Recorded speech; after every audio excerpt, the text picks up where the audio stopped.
So I'm going to record a simple dubstep beat. And if it is, dubstep's usually about 60-65 BPM. So actually, so if I go like,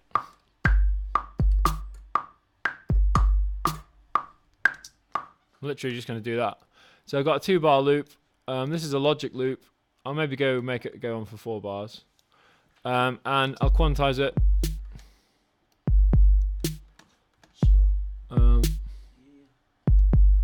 I'll quantize it to a 16th. So now, you know, not particularly interesting, but there we go. It's a little dubstep beat. Now, I'll start to construct a dubstep sound here. So I'm going to go to record. I'm going to start by probably going for a new combinator.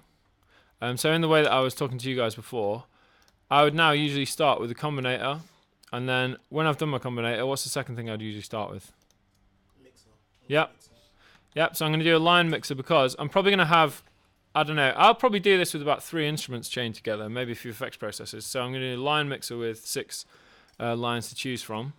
And then I will start to build up my other things. Before I do that, I'll give my combinator a name. I need a name for this. Does anyone think of a good name? Like Mad Ting. Mad Ting. Mad Ting. No, Mad Ting 2, I suppose. But Yeah. Alright, well, there we go. Madness. Okay, Madness. Or Clot. It's called Madness now. So again, same process. I go plus and I go my external MIDI instrument. And hopefully on the top right, Madness should have appeared, and it has, which is good. So there we go. We have 2 Madnesses actually, which is strange. So I have now a sequencer for Madness as well. I'm going to go back here. I'm going to start by putting Thor in as well. So I'm going to create Thor. And hopefully, yeah. The default sound of Thor, let me just check that it's actually sequencing off here as well.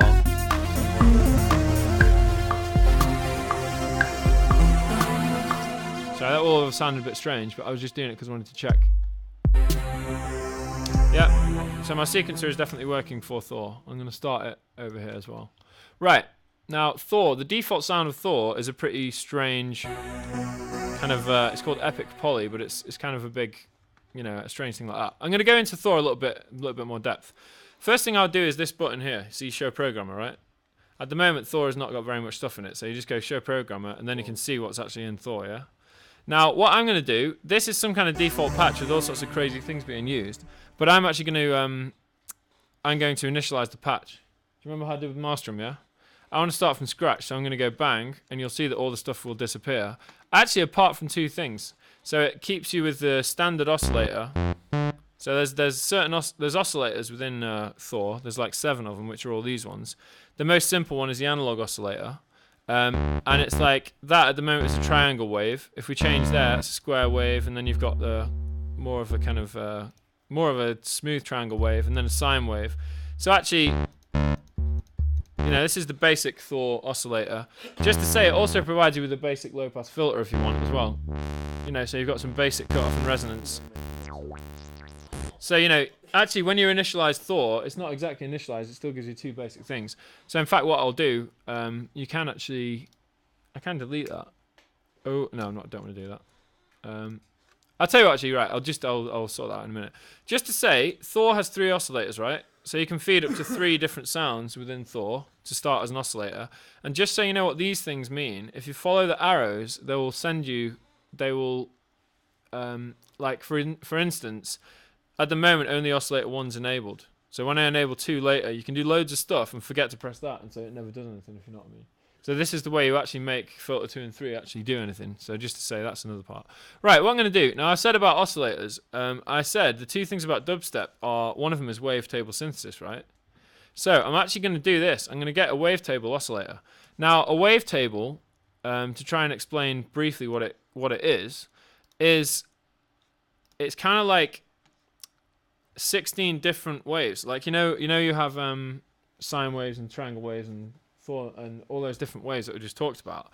A wavetable, if you can think of it as a sort of 3-dimensional set of waves. Usually a wavetable has 16 different waves in it, and what happens is you move where you move your position fader, which is here. See this position? Where you move this will actually go between the different dimensions of the table. So you get a blend of different waves going together. So it's kind of weird, but you get you can blend all the different waves, and there's several different wavetables to choose from. Like here, you have all these things are wavetables. These ones are good. I'll tell you what. Start at mixed waves 1, like that. For example, this is mixed waves 1, normal note. If I use position, you'll probably already start to hear. That is like evolving through the different positions in the wavetable to have slightly different waves within the table. And you can hear already. Can you hear as that happens that you get a slight kind of dubstep feel? You know, that kind of Skrillex feel. You can already hear as you move the position fader. That as it moves, that sense of evolving between one type of wave to another is actually, A, that's what wavetable synthesis is, and B, that's what gets that kind of dubstep-y type kind of sound going on. There's lots of nice wavetables, so mess with them and try some various different ones. I like that actually. Yeah, I like that one even better. So I'm going to keep mixed waves 2. So mixed waves 2. There's then also a few things you can mess with. You can choose which octave it's going to be in.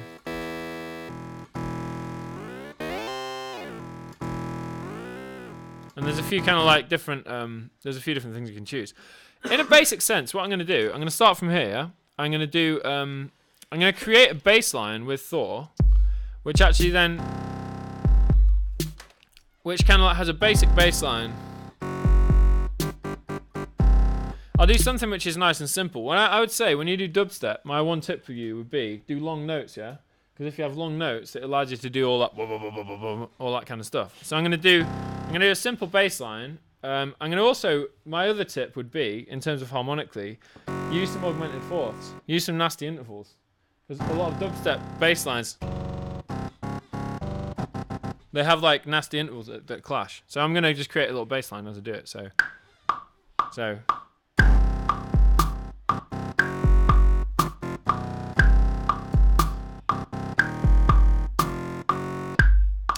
So there's a little bass line.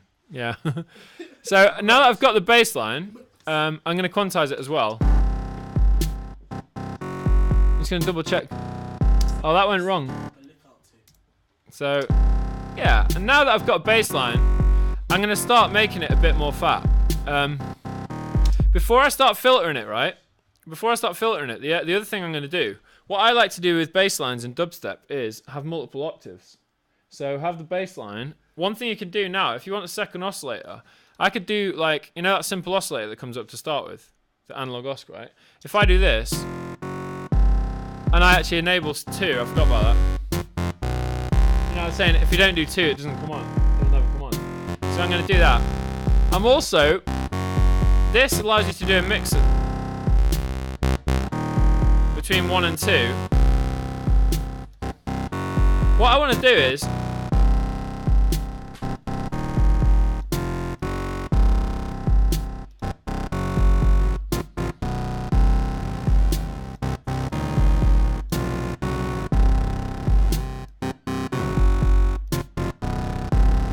create a little bit of modulation with the sound.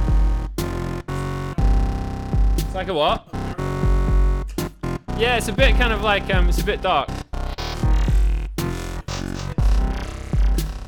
By the way, can you see that already? If I do this and I start to move my wavetable around.